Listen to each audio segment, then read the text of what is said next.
I'm your host, Sarah Baus, and welcome to Attainable Podcast.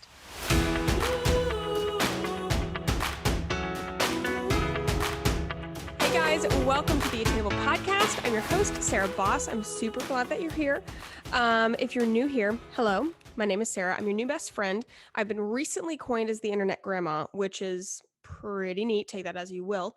Let's see. I'm an ex-chemist turned creative. That's kind of like a long story. We can get into that later, honestly.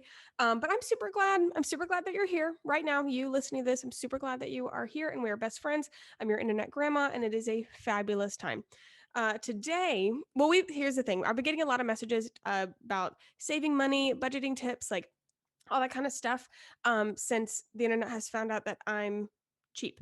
So I wanted to talk about that a little bit. Talk about kind of like how we as a generation, those like millennials or like late Gen Zs, have been taught about money, and then how that has sort of affected the way that we do our spending and the way that we do our budgeting. Budgeting tends to be a word that we don't really like. So we're gonna be talking about that. If you're watching on Spotify, hello. I'm super excited for the Spotify listeners, guys, that you guys can actually watch me. I will be like looking over at my notes because I have so much to share that I wanted to be organized. I don't typically do that, so I'm feeling pretty proud of myself there. But anyway, let's jump into it. I know that usually rambling, like, not something that people love. So we're going to jump right in. So like I was saying, our generation, like millennials, late Gen Z, I was born 1997 to give you like a perspective of where I'm at. But we were hounded on by the parents who were went through the 2008 recession, you know what I mean?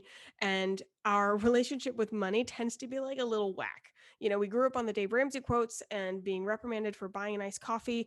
And it's just, I don't know. When I talk about money with people my age, it's a really interesting conversation. And I started my financial journey pretty early, with my grandfather. He's taught me a lot about finances, and he took me to go get my Roth IRA at, I think, like 16 years old. So I've been saving for my retirement since then, and have been saving since I was about 14. I understood like the concept of a savings account, and that's where I got really obsessive with like the numbers game. I realized like, oh, if I keep my spending down per month, then I can dump the rest of it in my savings account. And it became like a game. Like, how much could I save? How much could I like hoard into this account? Now, I'm not saying like that's like the best behavior, like I'm not encouraging that. However, that did sort of set me up for some really good financial habits, and then set the tone for my spending habits in the future. When I went to college, I it was the first time that I had to like buy groceries, and the I didn't like the fact that I had to spend money on something I knew I would be going back in a week to buy, because I was going to eat it. Like, I hated that.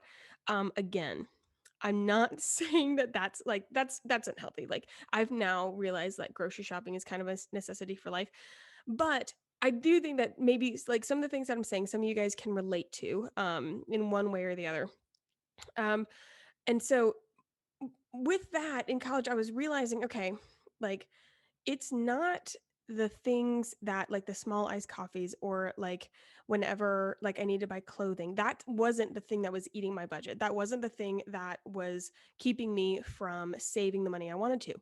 It was the things I was having to buy over and over and over again. When I went and got if I skipped Starbucks that day, it did not automatically make me a millionaire, which is honestly insulting. And I was like, that's not what's taking up that the expenses. That's not what's keeping me from dumping my money into my Roth IRA or my savings account or anything like that. It's these things that I'm having to go back and buy every single month. That was what was making the difference. So seeing that, it caused me to look at my monthly expenses and say, okay, like, basically, like, how can I hack my way into a lifestyle that fits like exactly to me? I don't want to feel guilty for buying clothes. I like to buy clothes. I wasn't buying it every month, but I, you know, how can I hack? I was like, okay, I want to spend my money on clothes. I don't want to spend my money on groceries that cost more than I know they should. So I was like, okay, how can we hack our way through this? So Here's what we're going to do. When we're talking about this, we're going to end guilt budgeting and we're going to start smart budgeting. We spend our money on the things that we want to spend our money on, and we're smart about the things that we don't want to spend our money on. That's the point here. So, if you're wanting to spend more money, it's not the small things that you need to pay attention to. Now, I'm not talking about unhealthy spending habits. I'm trusting that you can identify when there is an unhealthy spending habit. What I'm talking about is we're not going to feel guilty for the iced coffees. We're not going to feel guilty for going out to dinner with our friends every once in a while.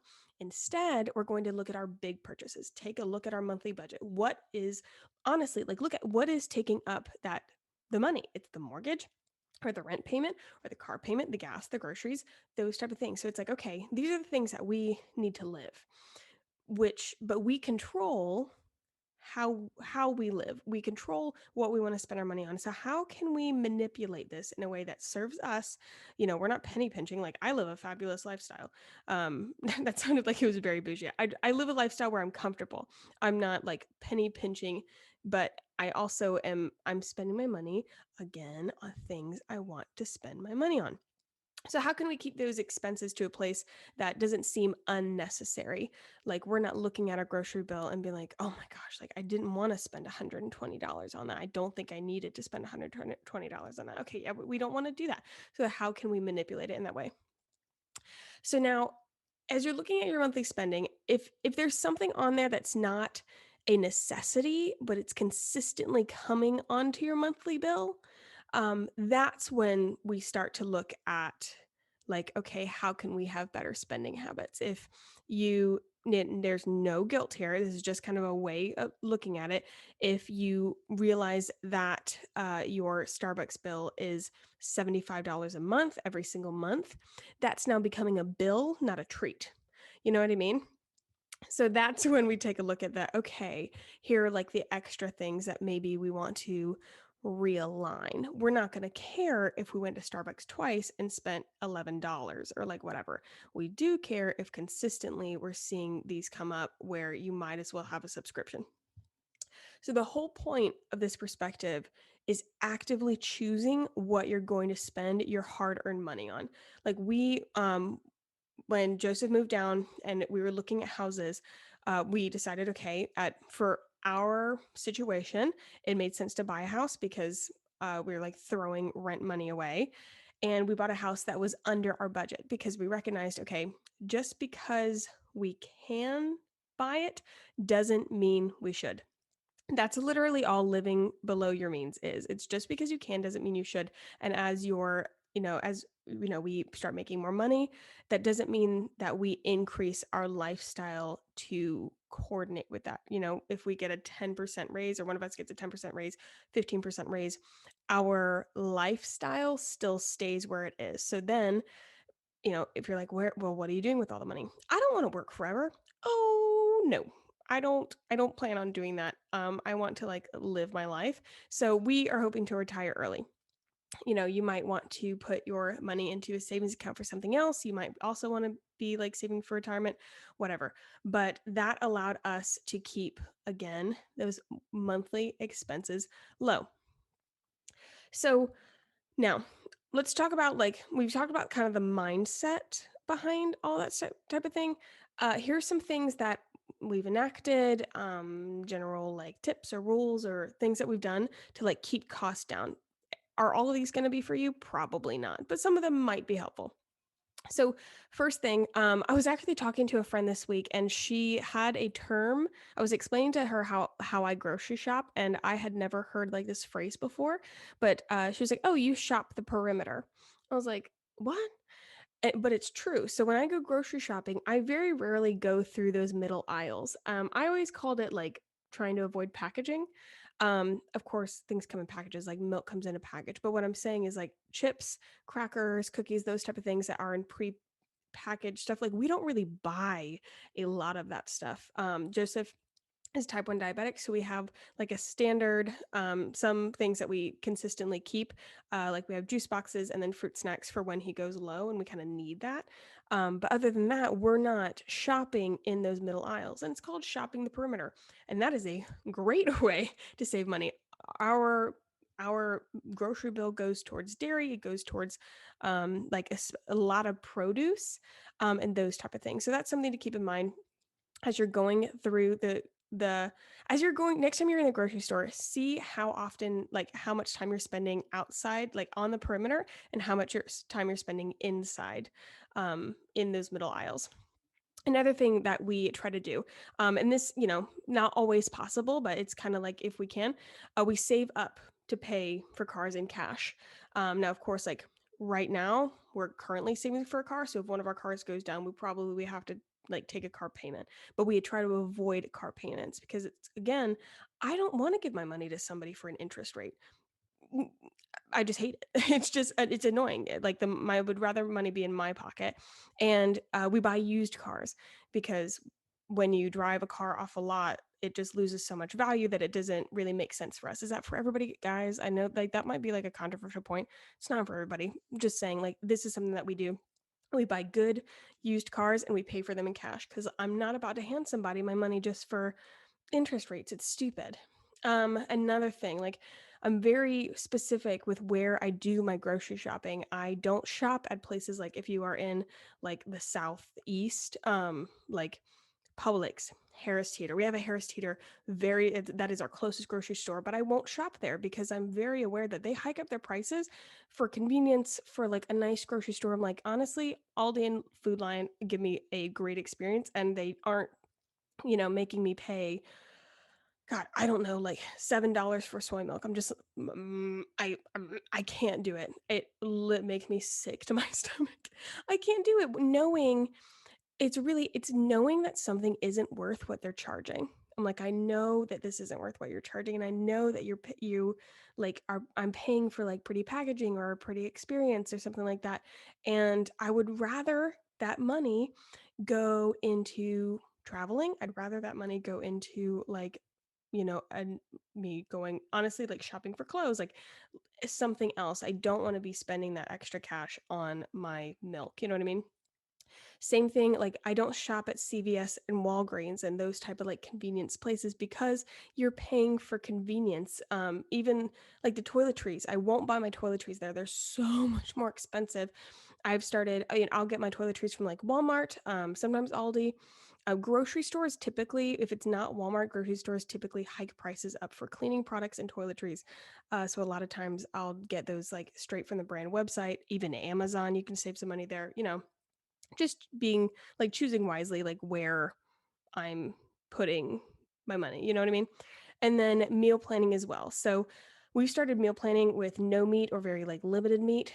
That's not going to be for everybody, but I will say that has significantly decreased our grocery bill. And then also meal planning with coordinated ingredients. If you don't want to be like me and like obsess over like it's like a weird game for me, and I'll go through like what ingredients we have and like what can I make, and that may not be fun for everybody. A really easy way to keep your grocery bill down without having to do like a lot of thought is pick a genre of food.